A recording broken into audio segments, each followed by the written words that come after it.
Saya mau tanya, sholawat itu wajib atau sunat? Ayo. Kalau ahli fikih bilangnya apa? Sunnah. Sholat sah nggak tanpa sholawat? Berarti wajib. Ngaji fikihnya, fikih apa itu? Fikih Syafi'i apa Syafi'i itu? Ya, dalam fikih Imam Syafi'i, sholat tidak sah jika tidak ditutup dengan sholawat. Kenapa? Sholawat antum itu pasti gak khusyuk. Tapi kalau ditutup sholawat Allah terima. Diterima aja. Yang penting ada nama Nabi Muhammad Sallallahu Alaihi Wasallam. Mau sholat, sholawat diterima. Mau sholatnya diterima. Sholawat yang banyak. Saya pastikan tadi sholat isya'nya hanya 0,0 sekian yang khusyuk. Selebihnya kusut. Minal khasyi'in, enggak. Minal kusutiyin. Kalau itu saya yakin. Yang ngomong bukan saya, Abdullah bin Amr, kata beliau dalam hadis Tirmizi. Sebelum akhir zaman berakhir, sebelum kiamat berdiri, yang pertama Allah cabut adalah al-khusyuk. Khusyuk, sehingga engkau masuk masjid tidak melihat lagi ada orang khusyuk. Maka ilmu khusyuk ini sedang ditarget oleh syaitan. Dan orang-orang bertubuh manusia tapi batinnya batin syaitan. Ilmu zikir yang mengajarkan khusyuk sedang mereka target, Pak. Maka mereka bid'ahkan, mereka syirikkan. Itu syaitan senang. Muslim mensyirikkan muslim, girangnya setan itu. Dan hari ini terjadi, muslim membid'ahkan muslim, senang setan. Muslim menyesatkan sesama muslim, senang setan. Antum mau nyenangin setan atau nyenangin Nabi Muhammad SAW? Nabi berdoa, ya Allah, la taj'al ummati yadribu ba'duhum ba'd. Allah, jangan jadikan umatku saling pukul, memukul, saling pecah belah satu sama lain. Itu minta Nabi Yuna Muhammad SAW. Tapi Sayyidina Jibril, karena beliau membawakan ayat dari Lauh Mahfuz ke bumi, hafal 3 ayat, minimal 3 ayat, bahwa Allah tidak menghendaki persatuan, Allah menghendaki ikhtilaf. Walau syaa Allah la ja'alakum ummatan wahidah. Allah kalau mau, Allah jadikan kamu ini satu umat, tapi tidak. Nabi nangis. Maka siapa yang memperjuangkan ini, dia sedang menenangkan hati Nabi Muhammad SAW. Maka saya berniat dari hati paling dalam, hamba Al-Fakir Ar-Razi Hashim, untuk memperjuangkan islah antara umat walaupun persatuan sulit. Kita islah antara umat Nabi Muhammad Sallallahu Alaihi Wasallam. Tapi kawan kita islahnya cuma dalam bab kesamaan politik. Kalau sama politiknya dia islah. Dulu di masa Nabi ada pilkada nggak Pak? Pilkabe, pemilu, nggak ada. Maka antum yang menganggap politik itu bagian dari iman, dia telah menjadi khawarij, pembawa bid'ah di umat ini. Antum yang dulu ngembos-ngembosi umat, mohon maaf, beda politik, beda pilihan, beda iman, antum telah memecah umat Nabi Muhammad SAW. Antum sudah bikin sakit hati Nabi Muhammad SAW, sudah membuat Rasulullah sedih. Walaupun Rasulullah tahu takdir umat ini pasti berpecah belah, tapi jangan diperparah. Ini sudah dekat. Tahun 2023 saya nggak banyak ceramah di luar. Ada, tapi nggak terlalu banyak. Menghindari karena sudah mulai masuk tahun politik. Bukan nggak mau ngomong politik, saya nggak ngerti politik. Serahkan kepada ahlinya, fardu kifayah. Sebagaimana ahli politik jangan juga ngomong agama yang dia nggak ngerti. Sepakat nggak? Islam tidak terpisah dari politik, betul Islam. Ente ngerti politik nggak? Ar-Razi nggak ngerti politik. Maka jangan giring-giring Ar-Razi ngomong politik. Adanya mancing-mancing atau nyusup aja. Awalnya cium tangan, ketika beda pilihan langsung lari dia. Oh, berarti dia ta'zim kepada Habib, ta'zim kepada ulama, bukan karena cinta kepada Rasulullah. Dia ta'zim kepada ulama, kepada Habib, karena sama pilihannya dengan dia. Itu bid'ah. Karena Rasulullah mengatakan, ahibbu ahla baiti hubban li. Kalau engkau cinta kepada ahlu, cintailah mereka karena cinta kepadaku. Di zaman partai belum ada. Di zaman pilkada, pilkabe, pemilu dan hati pilu belum ada. Di zaman itu Rasulullah mengatakan, cintai ahlu baitku karena cinta kepadaku. Ahlu bait Rasulullah ada dua. Ahlu bait nasab, itu habaib, sayyid. Ada ahlu bait ruhiyah, itulah para ulama. Maka Habib, sayyid, kalau dia tidak belajar keilmuan ma'rifatullah, dia hanya mulia satu sisi, tidak mulia dua sisi. Tapi kalau Habib belajar agama dengan baik, maka dia ada dua nur dalam dirinya, nur nasabnya dan nur qalbunya. Jadi serius gini ya. Padahal saya ini gak yakin bisa ngomong malam ini. Nah, masih radang. Hampir setiap malam kita berbicara tentang Nabi Muhammad SAW. Dan raditu billahi robba, saya ridho. Biar suara ini sakit, saya tetap akan membicarakan Nabi Muhammad SAW. Rasulullah, ini saya sampaikan hadisnya waktu, saya lupa di Kalimantan atau di mana. Hadis Imam Ahmad. Nabi melihat dari jendela, melihat ke dalam masjid. Ternyata dalam masjid sahabat-sahabat sedang memuji Rasulullah sembari menari. Kata kawan, main terbangan di masjid bid'ah. Waduh, bid'ah. Di hadis Nabi, sahabat main tari pedang dalam masjid. Dan Nabi membiarkannya. Malah Nabi nanya, mereka baca apa itu kok koman kami? Lalu para sahabat mengatakan, itu orang Habasyah wahai Rasulullah, mereka berdendang, Muhammadun abdun saleh. Muhammad adalah hamba yang saleh. Itu didendangkan, diulang, Muhammadun abdun salihun Muhammad. Begitu terus diulang-ulang. Nabi pura-pura nanya, Pak, itu mereka baca apa?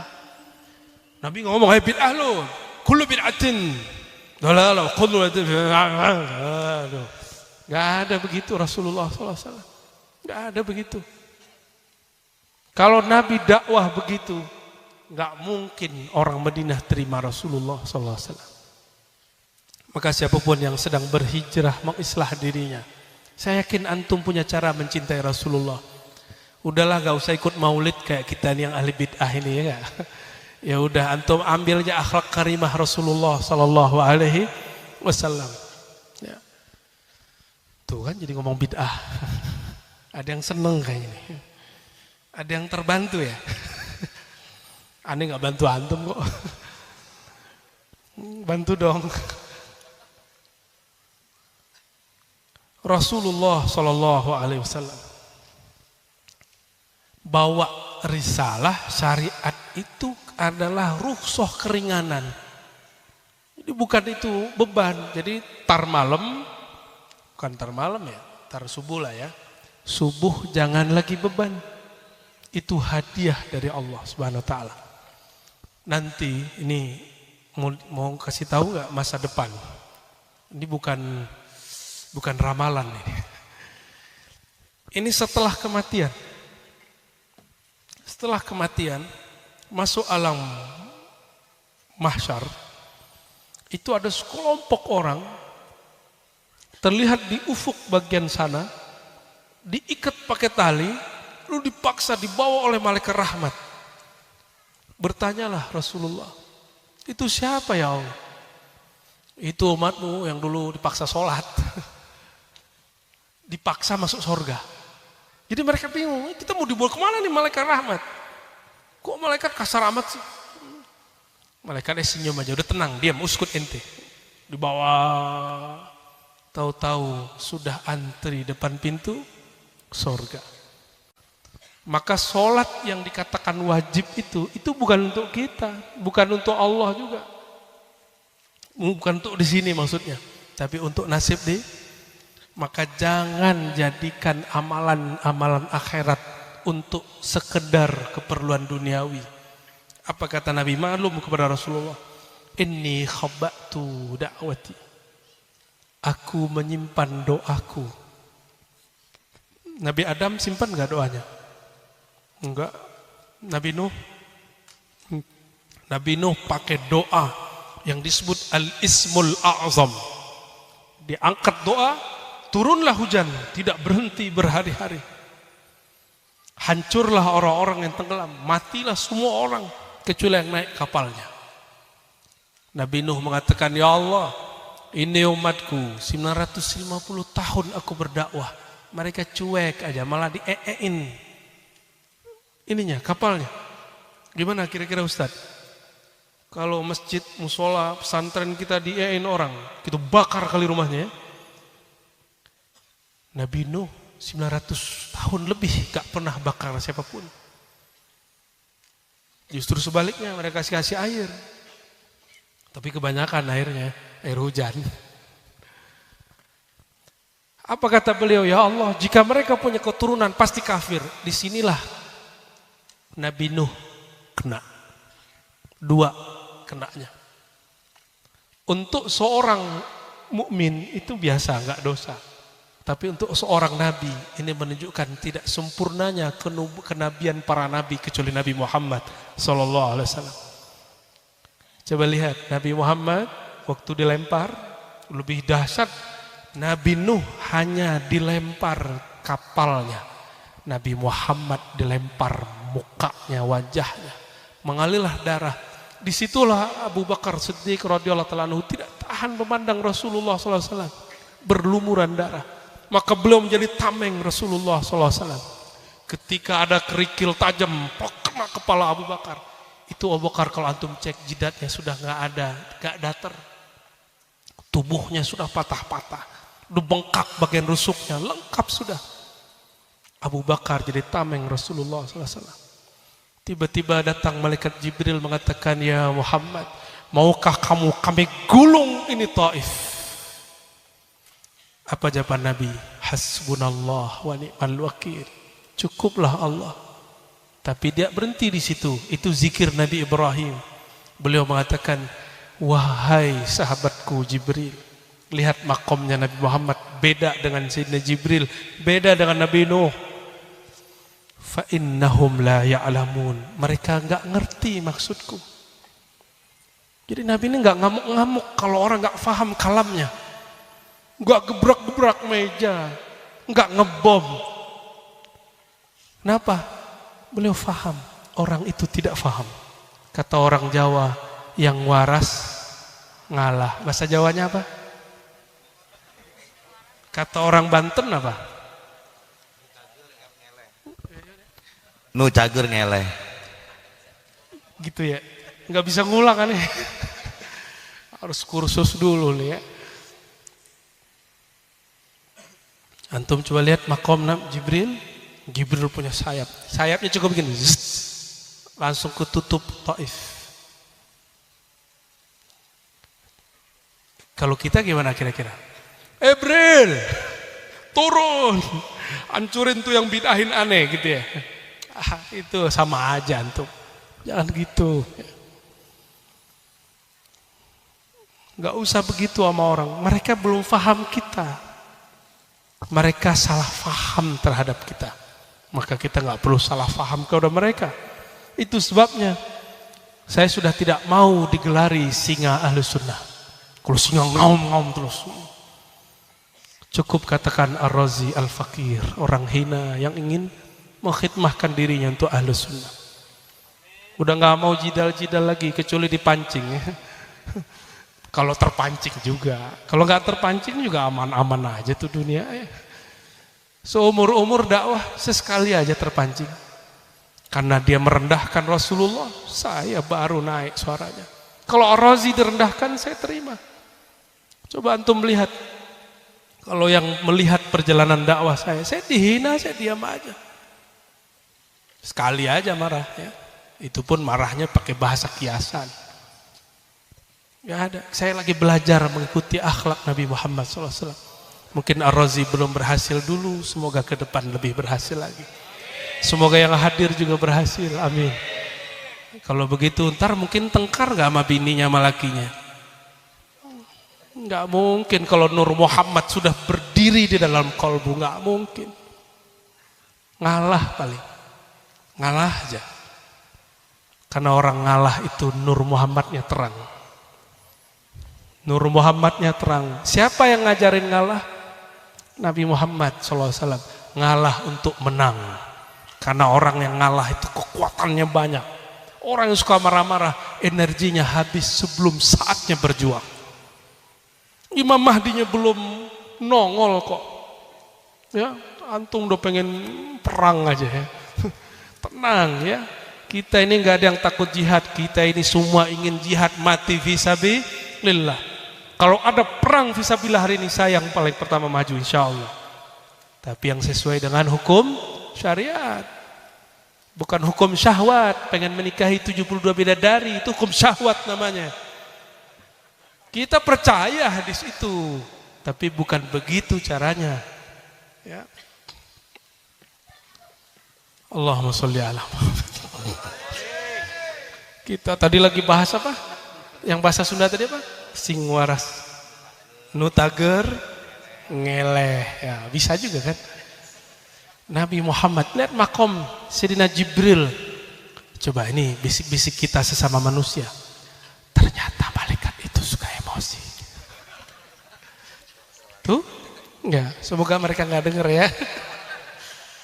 Itu buktinya dalil kuat bahwa malaikat itu emosi. Lebih penyabar siapa? Tubuhnya tidak sebesar malaikat. Tubuhnya tubuh Sayyidina Muhammad, anak Abdullah. Tapi nur di dalamnya, itu yang disebut Muhammad Nurullah. Maka Muhammad, kajian Nur Muhammad yang dulu dibahas orang, Nur Muhammad sebelum ada alam ini, itulah yang kemudian Allah kasih wadah bernama Muhammad bin Abdullah. Nggak boleh dibeda-bedakan sosok ini, dua-duanya sama. Udah mulai sadar makom Nabi Muhammad? Coba yang jadi khalifah malaikat Jibril. Bentar-bentar bom bumi ya. Ya, jadi bumi ini akan hancur bukan karena dijaga, tapi karena malaikat ngamuk-ngamuk mulu. Sorry nih malaikat Jibril ya. Ini kita lagi muji Nabi kita ya. Ya, Nabi ente juga Jibril. Kan rahmatil alamin, rahmat bagi semua. Di situ Jibril juga belajar kepada Nabi Muhammad sallallahu alaihi wasallam. Makanya Jibril setelah itu tidak pernah lagi menawarkan kemarahan. Sampai akhir zaman Imam Mahdi turun. Baru dia turun lagi menawarkan itu. Tapi malaikat Jibril setiap bulan, bahkan mungkin setiap tahun turun. Tanazzalul malaikati warruh. Lain dengan Nabi Nuh. Nabi Nuh mengatakan, ya Allah, jika mereka punya anak, anaknya pasti kafir. Nabi Muhammad ngomong apa? Ya Allah, mereka tidak ngerti aku. Semoga keturunannya mengerti siapa aku, sehingga beriman kepadaku. Beda? Umur Nabi Muhammad hanya 63. Umur Nabi Nuh 950 tahun. Maka umur 60 itu sama dengan 1000 tahun. Bayangkan jika umur Nabi Muhammad 1000 tahun. Mungkin dakwah ke planet Mars kali ya. Allahumma sholli ala Sayyidina Muhammad. Itu Nabi kita.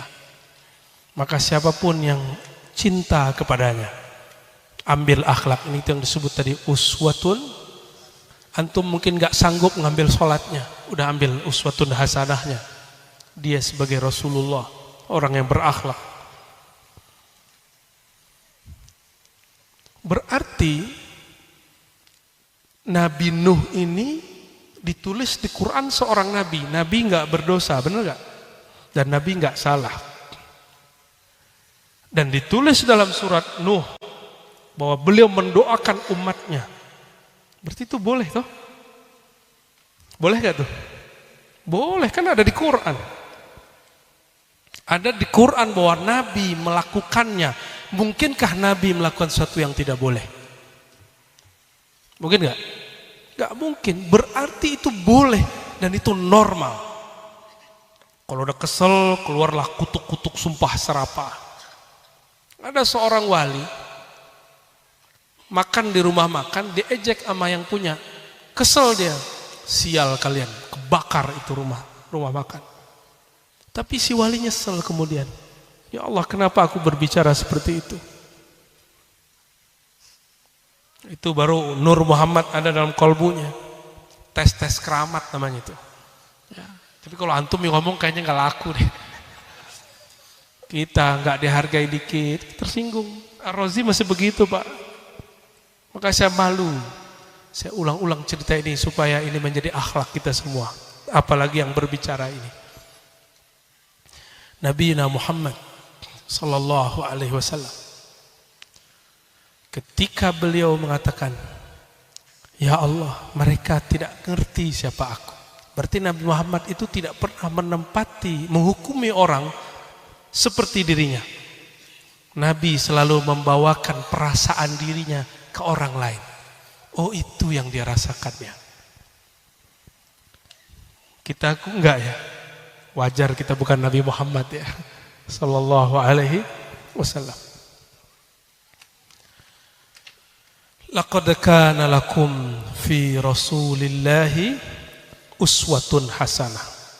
Sungguh dalam diri, dalam cinta kepada Rasulullah ada uswatun hasanah. Ada contoh yang baik, contoh yang indah. Itu contoh yang indah Bapak Ibu. Pernah dengar Nabi ngambek nggak sama istrinya? Akang pernah ngambek sama istri nggak? Ngamuk. Jujur. Bagus jujur. Daripada yang nggak jujur, kayak soleh gitu, kayak tegar padahal dalamnya kerupuk. Nabi Muhammad itu nggak pernah marah sama istrinya. Kalaupun marah, beliau menghabiskan hal marahnya keluar. Gimana cara beliau marah? Semua istrinya nuntut. Istrinya bukan satu, istrinya banyak. Satu istri nuntut, udah pusing kita Pak. Gimana 2 istri, 3 istri. Rasulullah istrinya 13. Meninggal, cerai 2. Lalu meninggal 2 orang. Sisa 9. Semuanya nuntut. Nuntut hari lebih, jam lebih, perhatian lebih, fasilitas lebih. Wajar dong? Wajar. Bahkan istri-istri Nabi itu ada partai-partainya. Ada partai Aisyah, ada partai Ummu Salamah. Ada partainya. Seru Pak denger kisah Nabi itu. Tapi Nabi saya nggak temukan satu riwayat pun beliau merhadik istrinya. Nggak pernah. Coba antum yang pernah menghadik istri, apalagi mukulin istri, kayak berita kemarin-kemarin itu. Ngeri itu ya. Yang suka mukul itu siapa sih? Walaupun di Quran ada, kalau perempuan bermasalah nusyuz, itu ada kalimat wadribu. Tapi wadribu di situ ghairu mubrih. Pukulan yang tidak menyakitkan. Berarti pukulan apa dong? Cubit yang bikin tambah kangen. Yang jomblo gak paham. Cepetan makanya, jangan jomblo mulu. Itu gak sempurna ikut Nabi kalau jomblo ya.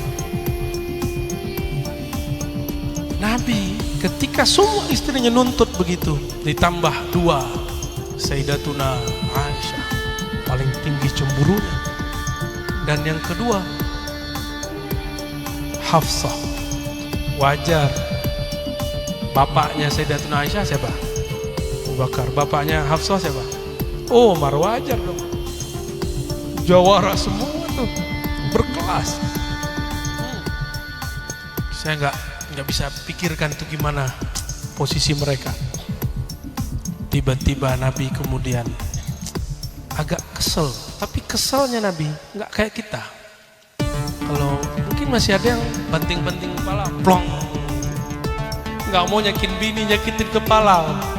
Konyol ente, kepala dibentur-benturin ya.